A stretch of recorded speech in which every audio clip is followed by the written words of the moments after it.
Hello and welcome to another episode of Salesforce Best Practices, what is working, what is not working, and it's going to sharing our experiences. My name is Shazad Kokhar. I run the Salesforce practice among a few other things here at Accelirate. And today I have with me Daniel Ramirez. He is our client and friend now. We work with him for a little over a year now, and you're responsible for kind of turning Salesforce around. There are a few other folks, Ryan and Paco, a few folks that we've kind of worked with along the way, and Daniel will talk about them. So Daniel, perhaps maybe we can start with a little introduction about yourself, what you do at Gonzaba, and what does Gonzaba do, and then get into the Salesforce side of things. Perfect. Awesome, guys. Well, how you doing? Again, my name's Daniel Ramirez. I work here at Gonzaba Medical Group. I'm the telesales manager. I oversee our telesales team, who are responsible for growing Gonzaba Medical Group when it comes to new patients and new membership. Just a really quick background about myself. I'm from the Rio Grande Valley, which is at the very tip of South Texas. Born and raised there. I was a football guy, so I was able to get a football scholarship to Texas A&M Kingsville, where I got my business administration and marketing. I got my master's in, business administration. And now I made my way up north to San Antonio, probably around in 2016. I've been with the Gonzaba Medical Group since 2018, and I've been here, family, employee, since then. So I'm very grateful to be here with you, Shazad.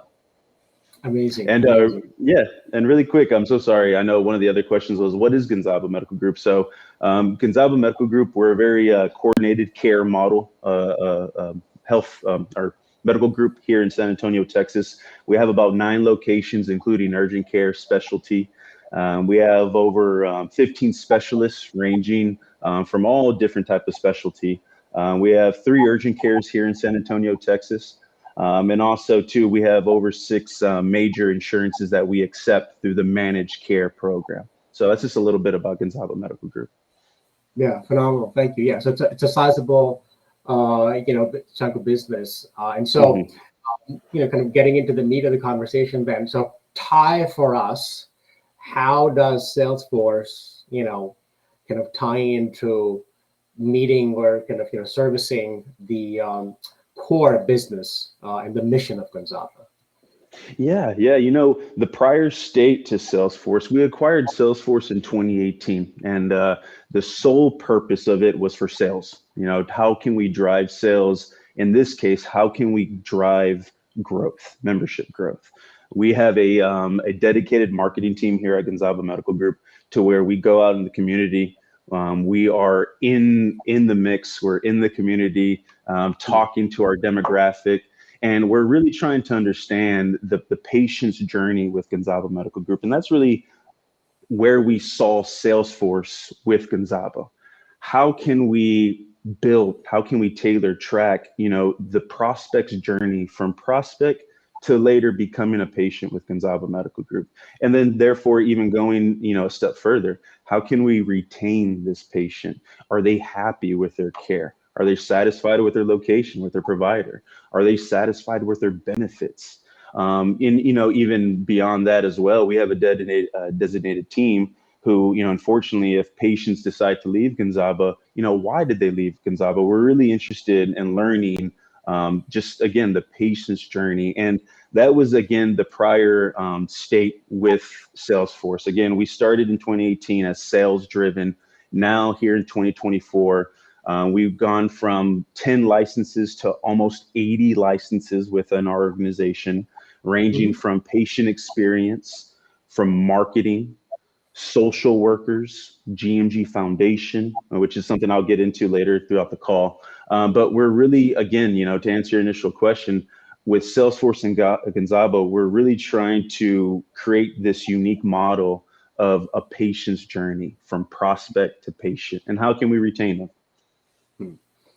Phenomenal. Yeah, I mean, I think one of the best things about being on the platform is being the single platform where all the departments, right, and all the groups that you kind of mentioned, right, the teams, they kind of have this 360 view of the patient. And So whether you're entering or exiting or kind of being treated, in the process itself, everyone is looking at a single place, right? And perhaps working on their own particular components. But I mean, that's the promise of the platform, right? Is that kind of single view of the patient, so to speak. So Yep. maybe, and again, I know, but without perhaps naming names, but of course, you've been working with Salesforce for a while now, and we've only come in last year or 2022, really. So what was the experience prior? What were some of the pains that you saw in terms of working with Salesforce, and why did you kind of start engaging with us, right? What was that? I mean, I know what the need itself was when I started. It was a very small kind of health assessment. Since we're going to talk about the health assessment, we kind of started with a very small health assessment. From our perspective, it was more of, let's look at what's been implemented. We didn't really quite know the detail level of what your processes were, so we had a lot of listening to do in the beginning. But maybe help us get to a point where you guys said, something's not working. Obviously, we like Salesforce. We'd like it to do more for us. How did you get to that point? For sure. We understand that we needed we had a need for an assessment. And again, the main goal was just improving the patient's journey from prospect to patient. One of the biggest challenges, and we just touched on it, is we have multiple groups utilizing Salesforce. And, early on in our naive stages, we wanted to do, we have a very great IT group. And, initially, and I'm pretty sure other organizations kind of go through these steps as well. We want to do things internally without, going outside expertise, such as Accelirate, for example. And so I know one of the challenges initially in 2018, 2019, we were building a lot of custom objects in Salesforce. And as you know, Shazad, it's very hard to connect all that data if you're reporting out of multiple objects. And so the biggest need was to consolidate the data, right? And the experience that we've had from previous partners was we're kind of spinning our wheels. Communication wasn't there at times. We would always ask for a statement of, we felt that we would be purchasing more hours versus that getting done. And so for a lot of the years, Gonzaba, we really did a lot of things internally. My partner in crime, Ryan Stansby, and myself, we'll oversee Salesforce and how we built it. And so a lot of it was just learning as we go and creating all these custom objects. And so when we got a hold of Accelirate, it was kind of night and day, just because one, we meet bi-weekly. We have a weekly meeting. We have a great project manager in Sebastian who provides us a statement of work every time. So there's really, you leave the meeting not having more questions, but more answers. And that's what I really enjoyed about working with the Accelerate team so far is, we're already on task or on I guess, project to get things done in January, February, when we've met last year. We had a great game plan, tackling things at a very high, but things that we can knock out pretty quick, high priority wise. And now we're on pace to get our new architecture pushed out in production, which is great. This has been to the public. This has been maybe a 3-year project that we've been trying to do internally, and Accelerate has knocked it out pretty much within less than 6 months, probably, right? Because again, we've been working for over a year, right? And so just the statement of work, just things getting done with Accelerate. Again, our ball is moving in our court. We see the future in Salesforce because things are getting done in the back end. And so it's just really assuring that we have a group like Accelerate, a part with Gonzaba Medical Group. Yeah, first of all, I appreciate all the kind words, Daniel. I think where we see a lot from our end, where we see a lot of that gap is just having expertise within the healthcare domain. And so, one of the first things, again, you guys are trying to just kind of track patient journeys, and just the way that the patient structure, the data was structured in the system, it just wasn't conducive to tracking the patient end to end. And having seen dozens of how, those setups actually should be done from a best practices perspective, that was a no-brainer.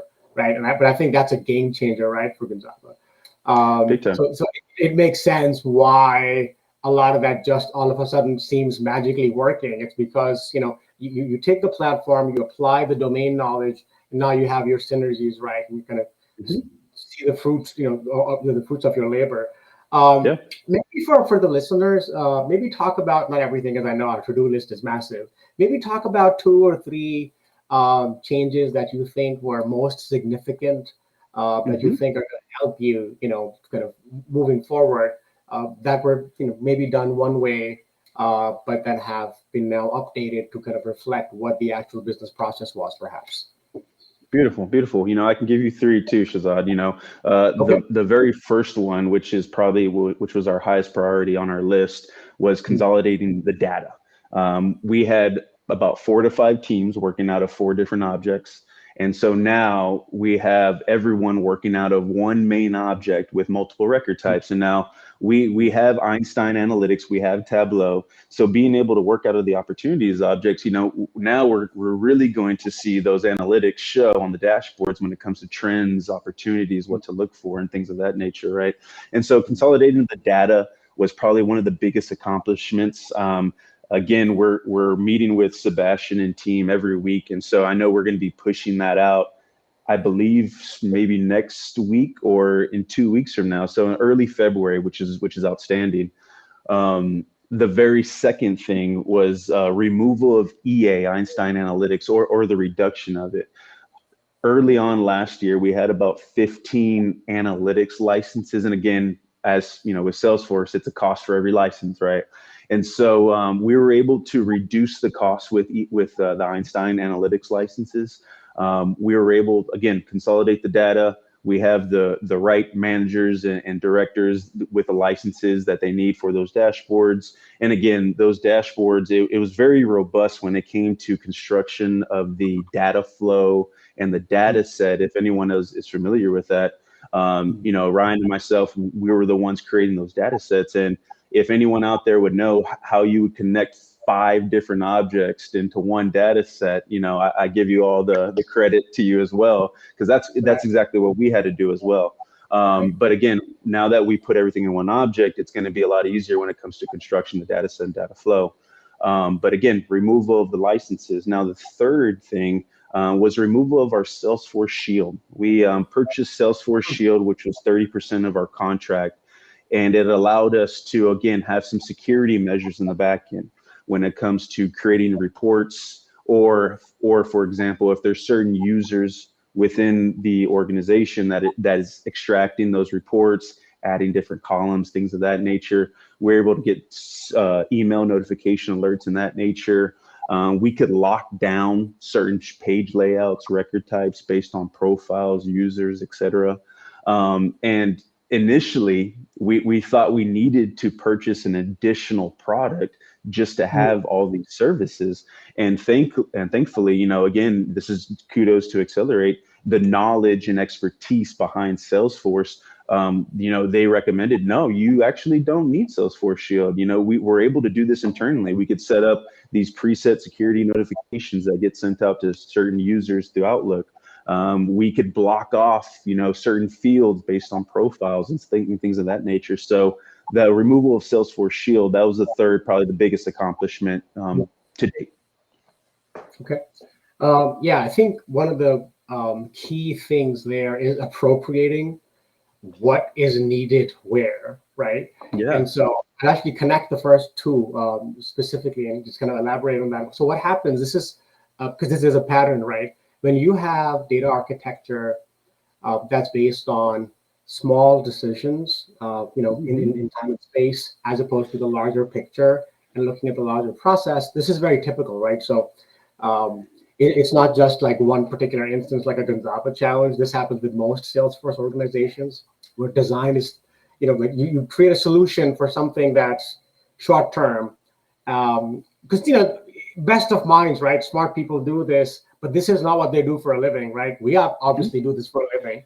So we're thinking about, well, how are you going to report out of this? So when you talk about 4 different objects or 5 different objects, I think where Tableau should have been brought in was insights, right? Analytics, educating, helping you make decisions. So I think that count is likely going to go back up again anyway. but Hmm. it will go back up because you now are looking at, the right data, right? The right analytics, right? So I Hmm. think it's more of a reset of what the core platform can do, and then what the add-on products can do, and using that kind of product, the SKU, the budget for that matter, in the right place Yeah. is really what happens as part of an assessment. It's like, okay, you are right now. So when we look at 4 or 5 different objects to pull us a certain report, you can't do that out of the box in Salesforce. We need Tableau. Hmm. That's not Yep. what Tableau is. It can do Mm-mm. it, right? But you should really be using it for insights.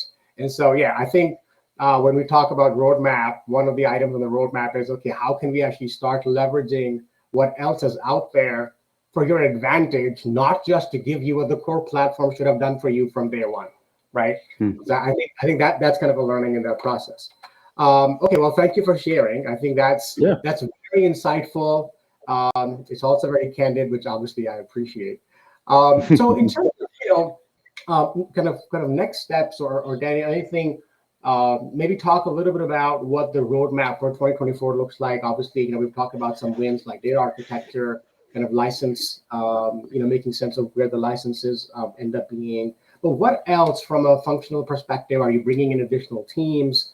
I know we have talked about surveys, perhaps. So in terms of being able to leverage Salesforce as a strategic platform, I see those conversations. Like when I talk to Sebastian and he says they possibly could potentially use surveys, right? I see conversations around strategy as opposed to how Hmm. do I get an object and that feed, and you know what I mean? Like the Yeah. caliber of conversation is different now. So maybe talk a little bit about that kind of change in mindset and how you guys got into more of a let's do road mapping with Salesforce versus how do we get what we're supposed to get out of the platform. Yeah, yeah. And I'm glad you brought up surveys too. Again, we've been having that discussion again early on this year, something that we're still discussing, but yeah, for the near future, for sure. For the public right now, I'm not too sure if I touched on this, the groups and teams or departments, I apologize, that we have in Salesforce. It ranges from patient experience, from patient access center. We have about 50 call center reps currently in our call center, patient retention, which is for disenrollments, patient advocates, which reaches out to our enrollments, patient outreach, telesales, and then we also have our marketing, ranging from field agents, event coordinators, our digital team, internal Mm. communications. And so again, when we're talking about roadmap for 2024, we have all these teams utilizing Salesforce that have different, responsibilities when it comes to the patient's journey, right? For example, marketing is kind of tasked for prospects, and you have your patient experience task for patients' journeys and things of that nature. And so when we're talking about the roadmap for 2024, we're currently using an outside survey platform that, again, we would like to incorporate into Salesforce, because the challenge is now is you have two different, systems. You have to pull it out and try to cross-reference that way, right? So as far as roadmap for 2024, the survey is really a piece that we would like to discuss. Another thing is we're rolling out our new architecture, which is from consolidating the data. And, I know I already touched on the old process, which is multiple objects. Right now, we only have one. And then one of the biggest roadmaps that we have is updating our high velocity sales. Mm. Now, yeah, we've recently upgraded our Salesforce contract from the enterprise to unlimited, which includes the high velocity sales. Before our previous contract, we had about 8 licenses, and that's another additional cost. So now with this upgraded package, we have high velocity sales included, and now this is a game changer when it comes to that. Now, GMG, we seek to boost the quality of leads that are generated from marketing strategies, or even then, we want to be able to segment patients based on priority levels when it comes to the patient experience. And so Mm. for our kind of main focus right now, now that we're going to be pushing out the new architecture, we have time for high velocity sales and things of that nature. We really want to get down into, okay, when it comes to a prospect, okay, out of all these leads, out of all these 1,000+ leads, which one should we focus on more? Is it the 65 plus, 66? What insurance do they have? What location do they have? And we're able to Yes. prioritize those Yes. patients, those prospects in that nature. And so that's one of our biggest, I guess, projects that we're looking Yeah. forward to for 2024. Another big addition is our 5.9 soft phone integration. Gonzaba Medical Group, we use our 5.9, that's our soft phone when it comes to our call center and our telesales reps. And Mhm. so the ability to tie in talk time, handle time, abandonment rate, the percentage of that, these call metrics that really come into play when it comes to our patient experience team, for example. We want to be able to measure how long does it take for our rep to get a hold of said patient? How many attempts does it take? What location are they going to? What provider are they going to? When's their next intake appointment? We want to gauge all that and be able to set a trend and a kind of an expectation to be like, we have 100 patients that we need to call. It's expected that we're going to get a hold of them within 48 hours or whatever the case. And so we like to set targets like that as well. And so that Yeah. is another big addition for our roadmap for 2024. And then, of course, our API automation. That's a whole nother story to get into, Shazad, but just really quick, Right. Gonzaba Medical Group, we receive a monthly membership file from our 6 carriers. Yes. Currently, right now, we have a designated person who basically scrubs that file, imports it directly into Salesforce. It's a very tedious task. And so that is another thing, another action item, I apologize, on the roadmap for 2024 that we're really looking forward to is getting that automated. Yeah. So very insightful. I'm going to regurgitate the first 2 points as a single point because it's so huge in terms of what rationalizing your Salesforce platform helps you do, which is go from a place of looking at your business of, what happened last month, which is where we were, to I want to know who. So when you say, should I target this group or that group, there is an underlying assumption that you can get there, right? That you have the information. And so now that we have, so therein lies what this kind of transformation has done for you guys, which is now you're going to be able to look at insights and use those insights to make business decisions in real time, right? Forward looking, Yeah. as opposed to what happened last week, last month. And I know, that this, when you talk about this manual, the data load process, I know sometimes that doesn't get in until like the 10th and the 15th of the month, right? And Yeah. so a lot of that kind of looking at data as a history versus looking at that to educate, right? And we can talk and get into some of the Einstein stuff, some of the new AI stuff now that's actually coming out in spring. Because our data is now going to be ready, we can actually leverage a lot of the out-of-the-box components that are going to come out of the AI side of things now from Salesforce as well, right? So there's actually a multitude of kind of benefits for getting your architecture done right. And again, it starts with a very small step of, okay, let's just assess where we are, where do we need to be? Are we leveraging the investment? I think you said it enough in terms of the license cost associated with it. Yes, it's not the most, the lowest of the costs out there, but it is the platform of choice. It is the number one CRM out there.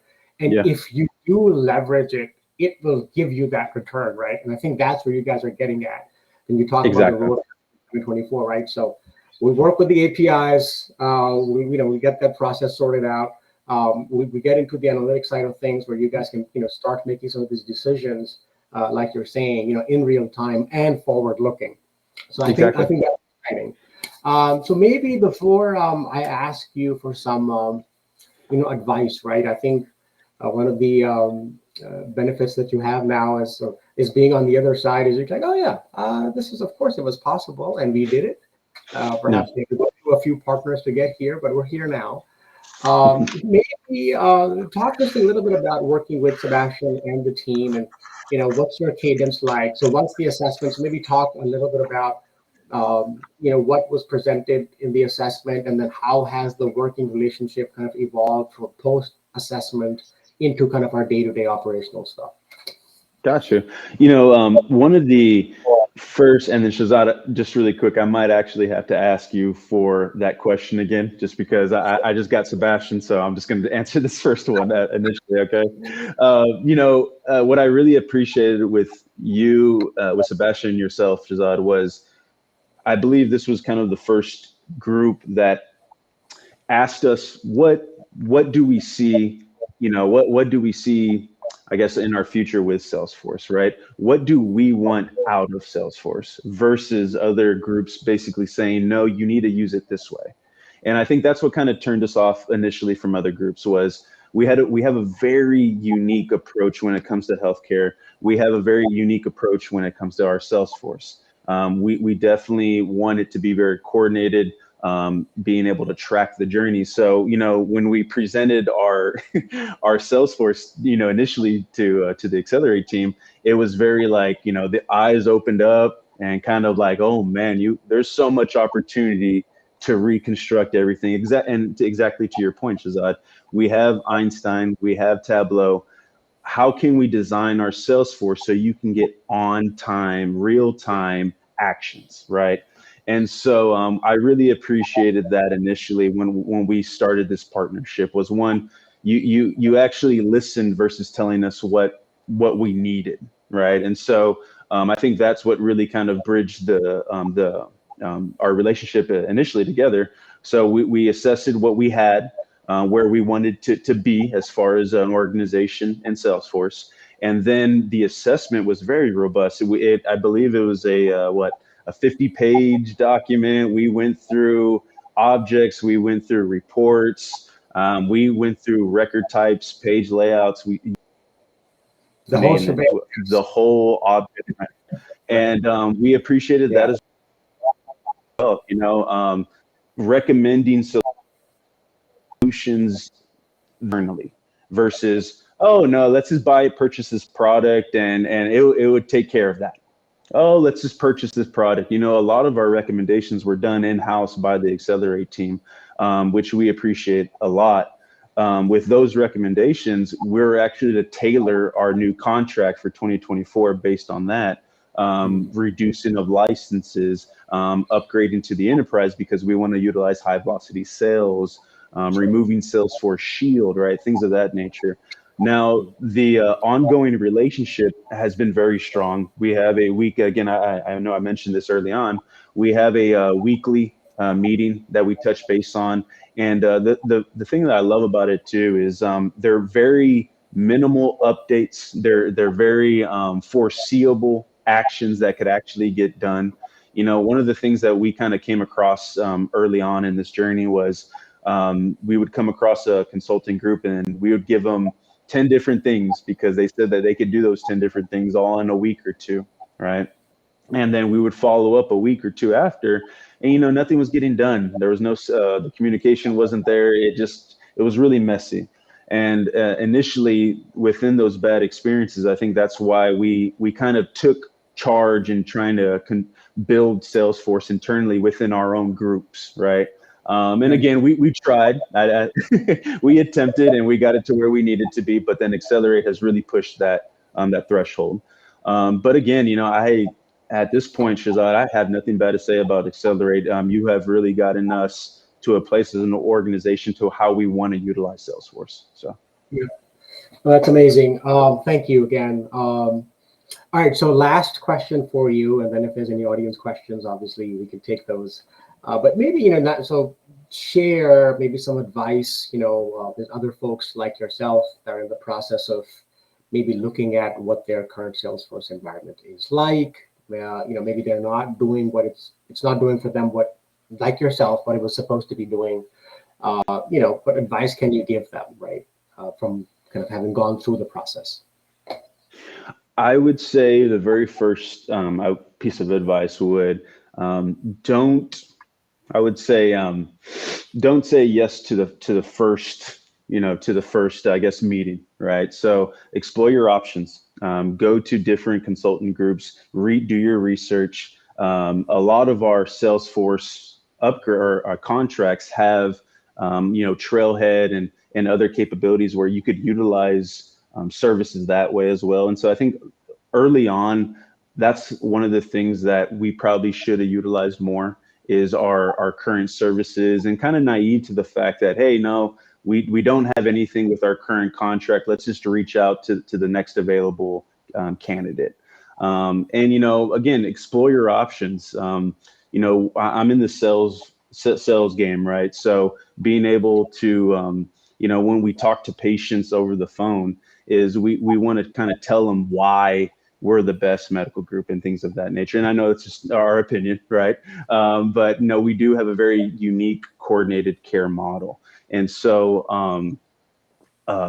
when I explain this to the patients, it's kind of something that we should do ourselves as well. Is, we have one consulting group, another. Let's do our research before kind of going directly into that. And that's probably the one advice I would give, Shazad.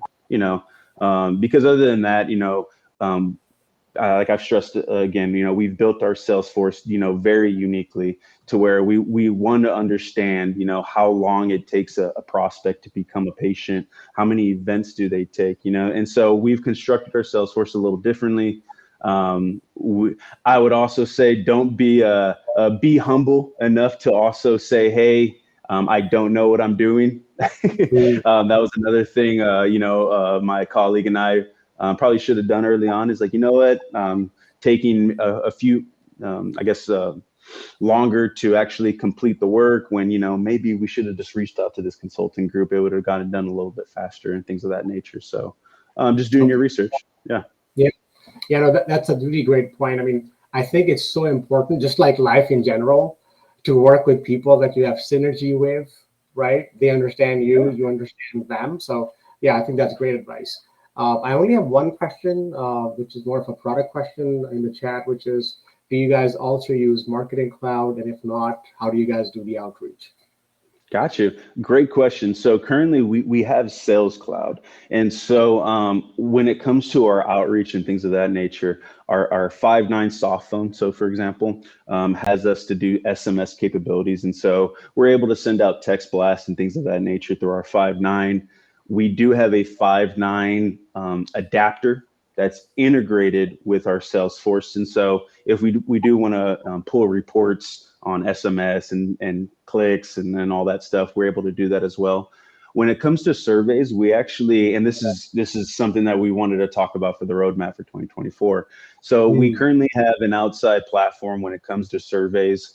Our surveys range from patient acquisition, the patient experience, to marketing, to all of that, right? And so we pool our data, and it's a little unique, I would say, just because when it comes to our patients, all of our current surveys are out of our EHR.